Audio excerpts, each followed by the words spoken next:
పశ్చిమాసియాలో నెలకొన్న ఉద్రిక్తతల నేపథ్యంలో దేశంలో ఇంధన ధరలు పెరుగుతాయనే ఆందోళనలపై కేంద్ర ప్రభుత్వం స్పష్టతనిచ్చింది. ప్రస్తుతానికి పెట్రోల్, డీజిల్ రిటైల్ ధరలను పెంచే ప్రతిపాదన ఏదీ లేదని స్పష్టం చేసింది. ప్రజలు ఎలాంటి ఆందోళనకు గురి కావాల్సిన అవసరం లేదని భరోసా ఇచ్చింది. దేశంలో ఎల్పీజీ, పెట్రోల్, డీజిల్ సరిపడా పరిమాణంలో అందుబాటులో ఉన్నాయని కేంద్రం వెల్లడించింది. పశ్చిమాసియా సంక్షోభం కారణంగా ముడి చమురు, ఎల్పీజీ, పీఎన్జీ దిగుమతులపై ప్రభావం పడిన మాట వాస్తవమేనని ప్రకటించడంతో పెట్రోల్ బంకుల వద్ద వాహనదారులు క్యూ కడుతున్నారు. గృహ వినియోగదారులకు రవాణాకు ఉపయోగించే సీఎన్జీకి 100% సరఫరాను నిర్ధారించినట్లు పెట్రోలియం శాఖ వెల్లడించింది.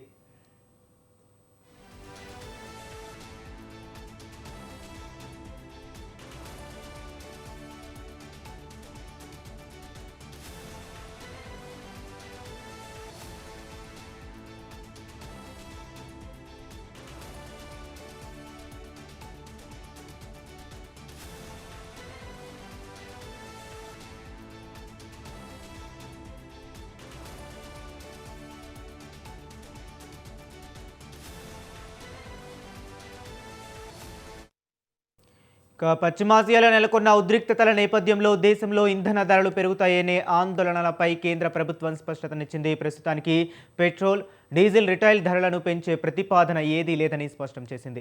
ప్రజలు ఎలాంటి ఆందోళనకు గురి కావాల్సిన అవసరం లేదని భరోసానిచ్చింది. దేశంలో ఎల్పీజీ, పెట్రోల్, డీజిల్ సరిపడా పరిమాణంలో అందుబాటులో ఉన్నాయని కేంద్రం వెల్లడించింది. పశ్చిమాసియా సంక్షోభం కారణంగా ముడి చమురు, ఎల్పీజీ, పీఎన్జీ దిగుమతులపై ప్రభావం పడిన మాట వాస్తవమేనని ప్రకటించడంతో పెట్రోల్ బంకుల వద్ద వాహనదారులు క్యూ కడుతున్నారు.